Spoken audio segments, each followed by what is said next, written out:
Hello student, आप सभी का study with Satyabhama Singh YouTube channel में स्वागत है। तो आज महिला पर्यवेक्षक एग्जाम के लिए हम बहुत ही इंपॉर्टेंट क्वेश्चंस करने वाले हैं जो आपके एग्जाम में डायरेक्ट हिट होने वाले हैं। तो आप सभी का एग्जाम के लिए ऑल द बेस्ट। जिनका कल है, परसों है, जब भी है, उन सभी को बहुत बहुत शुभकामनाएं उनके एग्जाम के लिए। चलो स्टार्ट करते हैं बिना किसी देरी का अपना पहला प्रश्न। तो पहला प्रश्न क्या है, गर्भवती महिला को आंगनवाड़ी कार्यकर्ता को कौन सी सलाह देनी चाहिए जिससे उसकी गर्भवती होने की प्रक्रिया सुरक्षित रहे। संतुलित आहार का सेवन करें, केवल दूध पिएं, अधिक वसा वाली चीज़ें खाएं या पूरे दिन सोते रहें। तो क्या करना चाहिए?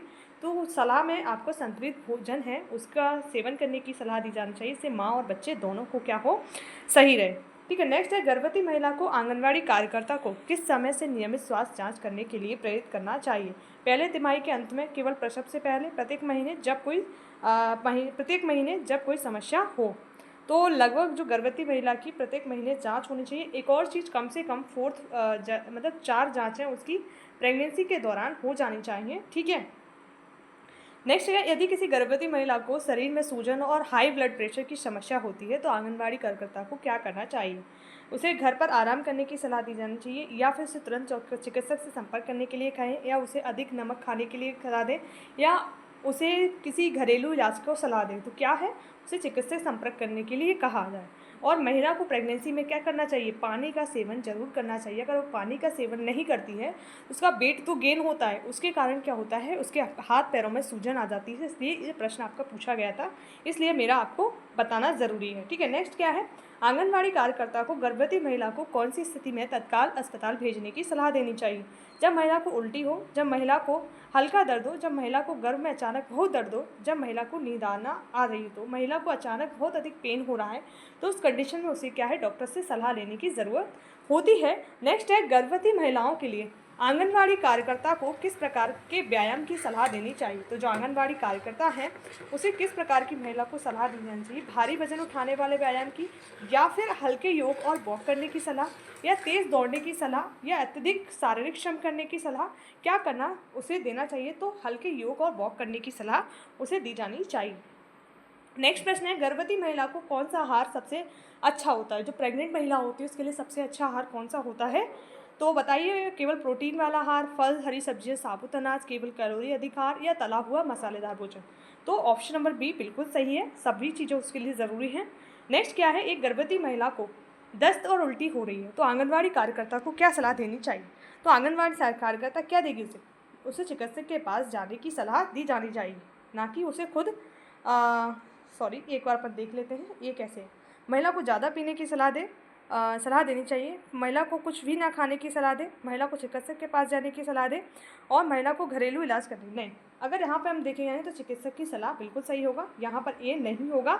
जब आपका सी नहीं होता तो आप ऑप्शन फर्स्ट लगा सकते थे, परंतु सबसे मोस्ट इंपॉर्टेंट क्या है, चिकित्सक की सलाह, तो ऑप्शन सी इसका सही है। ठीक है, ध्यान रखना है। तो ऑप्शन कभी कभी गलत बाय मिस्टेक हो जाते हैं आपके प्रिंटिंग के कारण, क्योंकि हम लोग जो टाइप करते हैं उसमें हो जाता है, परंतु मैं आपको जो बता रही हूँ उसको सही मानिए। ठीक है, नेक्स्ट है, गर्भवती महिलाओं के स्वास्थ्य की निगरानी के दौरान आंगनवाड़ी कार्यकर्ता को किस बात का ध्यान रखना चाहिए। तो बताइए कौन सा, महिलाओं के वजन में वृद्धि की सही जांच करें, महिलाओं को शारीरिक गतिविधियों की निगरानी करें, महिला के मानसिक स्वास्थ्य का ध्यान रखें, या उपयुक्त सभी इसका आंसर है। ठीक है, तो आप लोग इन प्रश्नों को अच्छे से याद कर लिए। एक मातृत्व लाभ योजना के तहत महिला कर्मचारी को कितने दिनों की छुट्टी दी जाती है। तो 120 दिन या फिर 26 सप्ताह महिला को क्या मिलता है, प्रेगनेंसी लीव मिलता है। ठीक है, और 24 सप्ताह जो रहता है आप गर्भ का क्या करवा सकते हो, टर्मिनेट करा सकते हो। थोड़ा ये इसको भी ध्यान रख लेना। नेक्स्ट है, क्योंकि यहाँ पर कन्फ्यूज़न होता है 24 सप्ताह और 26 सप्ताह में। ठीक है, तो कन्फ्यूज़न ना होने के लिए दोनों चीज़ें मैंने आपको क्लियर कर दी हैं। ठीक है, नेक्स्ट प्रश्न क्या है, मातृत्व लाभ योजना के तहत महिला कर्मचारी को किन स्थिति में लाभ प्राप्त होता है। केवल जब महिला पहले बच्चे को माँ हो, केवल सरकारी कर्मचारी के लिए, जब महिला बच्चे के जन्म के बाद छुट्टी की आवश्यकता हो, या फिर सभी महिला कर्मचारियों के लिए। ये क्या है, सभी महिला कर्मचारियों को दी जाती है प्रेगनेंसी के दौरान। वो पहले भी इस तरह की छुट्टियाँ पहले ले सकती हैं, 2 महीने या जब भी उन्हें नीड हो, और बिल्कुल आप उस प्रेगनेंसी के 1-2 हफ्ते उनको जहाँ ज़रूरत होती है उस आधार पर वो छुट्टियाँ ले सकती हैं। मातृत्व लाभ के अंतर्गत महिला को कितना वेतन दिया जाता है। तो ये पूर्ण वेतन दिया जाता है, किसी भी तरह की कटौती नहीं की जाती है। नेक्स्ट है, मातृत्व लाभ योजना के अंदर महिला को कितने महीने पहले से लाभ का अधिकार है। तो 2 महीने पहले से वो इस तरह की लीव ले सकती हैं प्रेगनेंसी के दौरान। ठीक है, नेक्स्ट है भारत में मातृत्व लाभ अधिनियम 1961 के तहत मातृत्व लाभ योजना का लाभ किसे मिलता है? तो कामकाजी महिला जो 80 दिन या उससे अधिक समय से किसी संस्थान में काम कर रही हो। ऐसा नहीं है कि डायरेक्ट आके वो महिला क्या है लीव लेने लगे, तो उसको 80 दिन काम करना ज़रूरी है। फिर कंडीशन दिया जाए कि महिला की ज्वाइनिंग कब हुई है। ठीक है, वैसे तो आपके इस अधिनियम में यही बताया गया है, ऑप्शन नंबर सी। नेक्स्ट क्या है, मातृत्व लाभ योजना के तहत महिला को किस अवधि तक पूरी तरह से छुट्टी दी जाती है? तो बताइए, पूरी तरह छुट्टी जाती है 12 हफ्तों के लिए। ठीक है। नेक्स्ट है, मातृत्व लाभ योजना के तहत किस स्थिति में महिला को छुट्टी की अवधि अधिक मिल सकती है? यदि महिला की बीमारी हो, यदि महिला का बच्चा जन्म के बाद बीमार हो, यदि महिला को डॉक्टर की सलाह पर अतिरिक्त समय चाहिए, उपयुक्त सभी। तो उपयुक्त सभी के अनुसार महिला को क्या दी जा सकती है? अतिरिक्त लीव भी दिया जा सकता है। नेक्स्ट है, मातृत्व लाभ योजना के तहत किस श्रेणी के संस्थान या व्यवसायों में महिलाओं को कर्मचारियों को लाभ मिलता है? सभी प्रकार के व्यवसाय और संस्था जहां 10 से अधिक कर्मचारी काम करते हैं वहां पर क्या दिया जाता है? महिलाओं को लीव दिया जाता है और जो मातृत्व लाभ है उसका बेनिफिट दिया जाता है। मातृत्व लाभ योजना के तहत महिला को काम पर लौटने के लिए के बाद किस प्रकार के लाभ दिए जाते हैं? मातृत्व लाभ का भुगतान जारी रहता है, महिला को अतिरिक्त वेतन मिलता है, महिला को काम पर लौटने के बाद कोई विशेष लाभ नहीं मिलता है, मतलब कुछ भी नहीं मिलता है। एक मिनट रुको, देखते हैं। मातृत्व लाभ योजना के तहत महिला को काम पर लौटने के बाद किस प्रकार के लाभ दिए जाते हैं? मातृत्व लाभ का भुगतान जारी रहता है, यानी आपका मातृत्व लाभ आपको पूरा दिया जाता है जो आपका रहता है वो। ठीक है, ऑप्शन नंबर ए है। थोड़ा मैंने पढ़ने में थोड़ा मिस्टेक कर दी थी तो उस वजह से मैंने आपको आंसर सी बताया था, यानी आपको पूरा मातृत्व लाभ का भुगतान कर दिया है, उसके बाद आपको किसी भी तरह का बेनिफिट नहीं दिया जाता है। तो ये ध्यान रख लेना अगर इस तरह का प्रश्न बनता है तो। ठीक है। नेक्स्ट क्या है आपका, मातृत्व लाभ का उद्देश्य क्या है? तो ये सभी उद्देश्य हैं, जैसे महिला कर्मचारियों को नौकरी में बने रहने के लिए प्रोत्साहित करना, महिला कर्मचारियों को बेहतर स्वास्थ्य सुविधा प्रदान करना, महिला कर्मचारी को मानसिक संतुलन बनाए रखने में मदद करना। ठीक है। अब कुछ बीमारियां हैं जहां से प्रश्न बन रहे हैं तो आपके लिए ये इंपॉर्टेंट है और इसी तरह के प्रश्न बन रहे हैं, कोई ज़्यादा खास नहीं बनते। रोटा वायरस का मुख्य प्रभावित अंग क्या है? तो आपके पेट और आंत को जो प्रभावित करता है, इसमें आपको बहुत अधिक मात्रा में दस्त होते हैं और इससे आपको डिहाइड्रेशन हो जाता है। इसलिए बोला जाता है कि जब आपको दस्त वाली प्रॉब्लम हो रही है तो ORS घोल पीना चाहिए। नेक्स्ट है, रोटा वायरस संक्रमण में मुख्य लक्षण कौन से हैं? बुखार, खांसी, दस्त, उल्टी, बुखार। तो यही है, ऑप्शन नंबर बी एकदम सही है। ठीक है। नेक्स्ट क्या है, निमोनिया किस कारण होता है? तो जो निमोनिया है आपका किस कारण हो रहा है? वायरस, बैक्टीरिया या फंगस के कारण होता है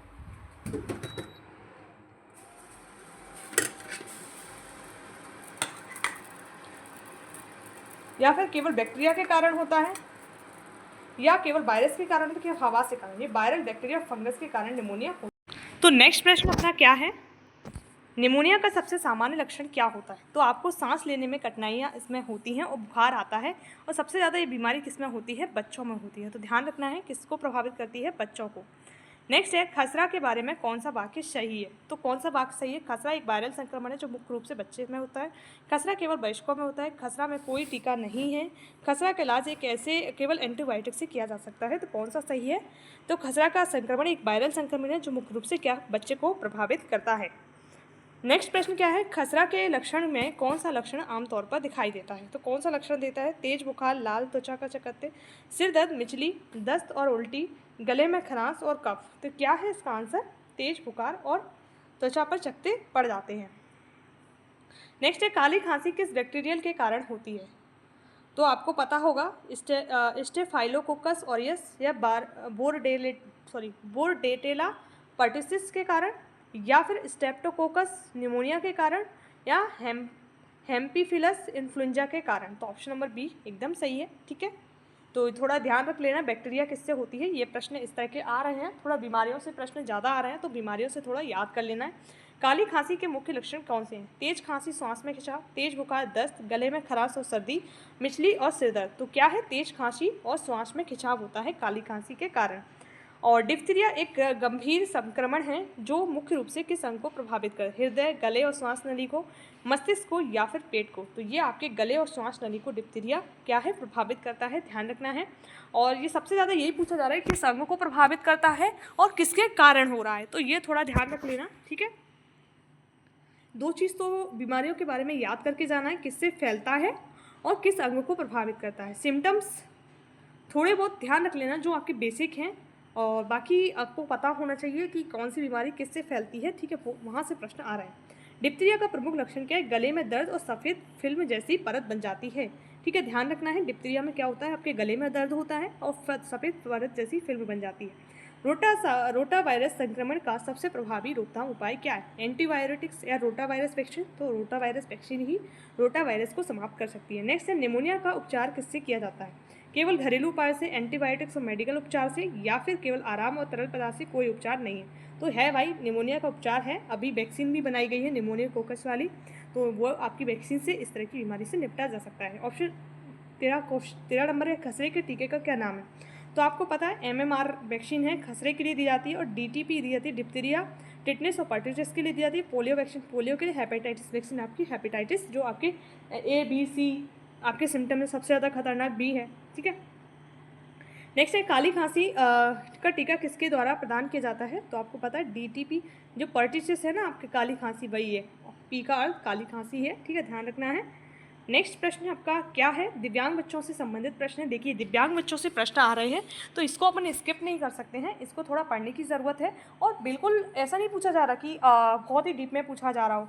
देखो, एक प्रश्न तो यही पूछा गया था कि सरकार का जो अधिनियम है ना, दिव्यांग संरक्षण अधिनियम, उसके तहत दिव्यांगता के कितने प्रकार माने हैं? तो 21 प्रकार माने हैं, आपको याद होने चाहिए, ठीक है। और पहले जो थे, पहले 8 या 7 प्रकार की जो दिव्यांगता थी, आप थोड़ा कंफर्म कर लेना, 7 थे या 8 थे, परंतु ये कंफर्म है कि 21 प्रकार के अभी रिसेंट में दिव्यांगता के लक्षण सरकार के द्वारा रजिस्टर किए गए हैं। तो वो आपका प्रश्न पूछा गया था, ठीक है। तो इस तरह के प्रश्न भी पूछे जा रहे हैं, इसलिए ध्यान रखना है। दिव्यांग बच्चों के लिए विशेष शिक्षा के उद्देश्य क्या है? तो स्पेशल एजुकेशन के इस तरह से प्रश्न बन रहे हैं। देखिए, इसका आंसर क्या है? दिव्यांग बच्चों के विकास को बढ़ावा देना, स्पेशल एजुकेशन दी जाती है, सार्वभौमिक शिक्षा दी जाती है। 2 प्रकार की शिक्षा होती है, एक इनको सिर्फ गुजारा करने के लिए शिक्षा दी जाती है, एक इनको अच्छा उच्च शिक्षा के लिए शिक्षा दी जाती है। तो वो दो तरह के आपके दिव्यांग लोग होते हैं, 2 तरह की इनको एजुकेशन दी जाती है, ठीक है। नेक्स्ट क्या है? भारत में दिव्यांग बच्चों के अधिकार की रक्षा के लिए कौन सा कानून है? तो आपको पता है दिव्यांग व्यक्तियों के लिए कौन सा है? दिव्यांग व्यक्तियों का अधिकार संरक्षण अधिनियम आपका दिव्यांग बच्चों के लिए कार्यरत है, ठीक है। दिव्यांग बच्चों के लिए शिक्षा में कौन सी विशेष विधि अपनाई जाती है? सामान्य पाठ्यक्रम, व्यक्तिगत शिक्षा योजना, शारीरिक योजना शिक्षा, या फिर आर्ट थेरेपी? तो व्यक्तिगत शिक्षा योजना अपनाई जाती है, ठीक है। नेक्स्ट है, दिव्यांग बच्चों के लिए सबसे महत्वपूर्ण कागजी प्रक्रिया क्या है? जो कागजी प्रक्रिया है वो क्या है? चिकित्सा प्रमाण पत्र, शिक्षा प्रमाण पत्र, दिव्यांगता प्रमाण पत्र, रोजगार प्रमाण पत्र। तो अध्याय है दिव्यांगता प्रमाण पत्र, ऑप्शन नंबर C बिल्कुल सही है। कौन सा कार्यक्रम दिव्यांग बच्चों के लिए विशेष रूप से भारत सरकार द्वारा चलाया जाता है? एकीकृत बाल विकास योजना, शिक्षा का अधिकार अधिनियम, दिव्यांग बच्चों के लिए समावेशी शिक्षा योजना, या राष्ट्रीय पोषण मिशन? तो क्या होगा आपका? दिव्यांग बच्चों के लिए क्या है? समावेशी शिक्षा। मतलब उन्हें स्कूल में ऐसी एजुकेशन दिया है जिसमें वो समाज से अलग थलग ना हो, उनका संपूर्ण विकास हो, और उन्हीं बच्चों के साथ रहकर हो जो आपके जो सामान्य बच्चे हैं उनके साथ, ठीक है। नेक्स्ट है, दिव्यांग बच्चों में कौन सी प्रकार की दिव्यांगता सबसे आम है? तो दिव्यांग बच्चों में जो सबसे प्रक्रिया जो दिव्यांगता आम है, दृष्टिहीनता, सुनने की कमी, मानसिक विकलांगता या शारीरिक विकलांगता? तो सबसे ज़्यादा जो आम चीज़ें हैं वो क्या है आपकी?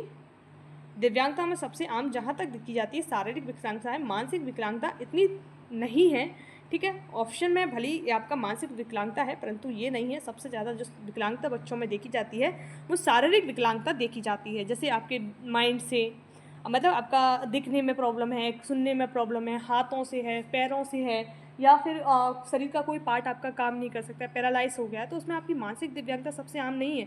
सबसे आम कौन सी है? शारीरिक विकलांगता सबसे आम है, ठीक है। ध्यान क्या रखना है? ऑप्शन नंबर D, भली ऑप्शन कुछ भी हो यहाँ पर, परंतु मैंने आपको जो बताया वो एकदम सही है, ठीक है। नेक्स्ट क्या है?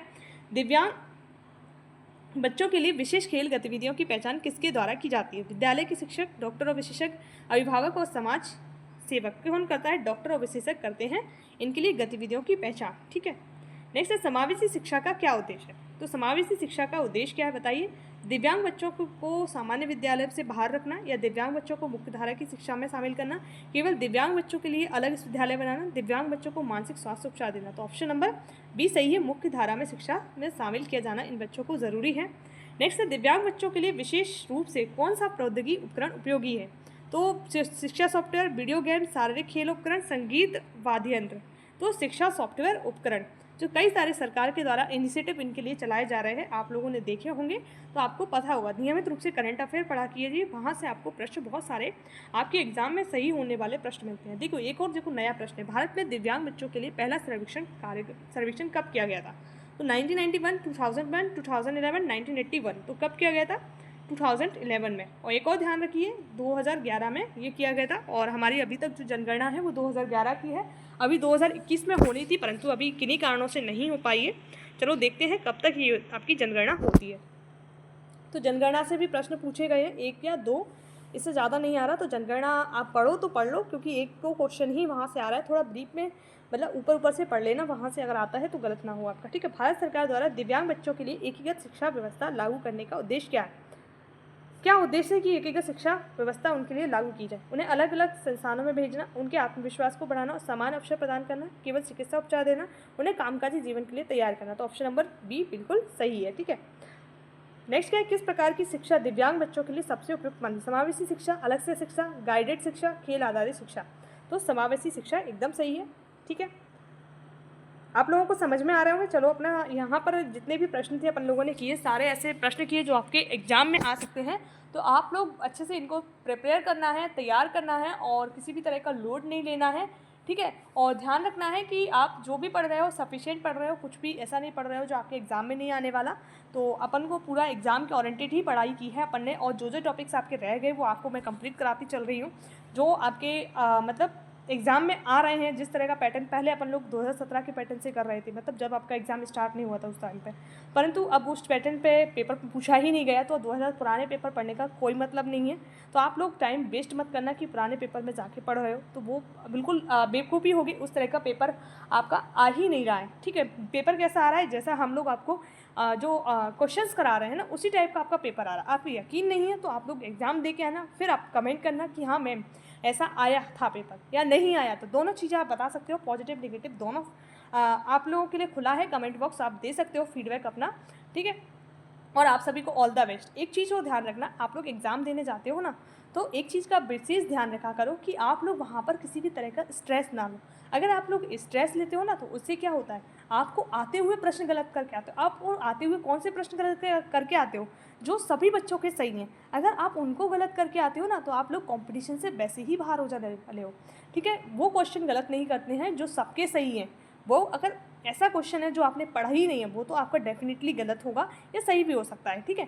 तो उन पर लोड नहीं लेना है, परंतु जो पढ़ा है वो गलत ना हो, इतना ध्यान रखी जाइए। और जिनका एग्ज़ाम में अभी 2-3-4 दिन बचे हैं, तो वो अपना रिवीजन पे ज़्यादा ध्यान दें, प्रैक्टिस पे ज़्यादा ध्यान दें, क्वेश्चन देखें कि किस तरह के क्वेश्चंस पूछे जा रहे हैं। जो आपके यूट्यूब के माध्यम से कई प्लेटफॉर्म है, आप मेरा पे चैनल भी फॉलो कर सकते हैं और किसी का भी कर सकते हैं। तो ये किसी पे मैंडेटरी नहीं है, जहाँ से आपको एग्ज़ाम में हेल्प हो वहाँ पर बजा के आप लोग पढ़ सकते हो।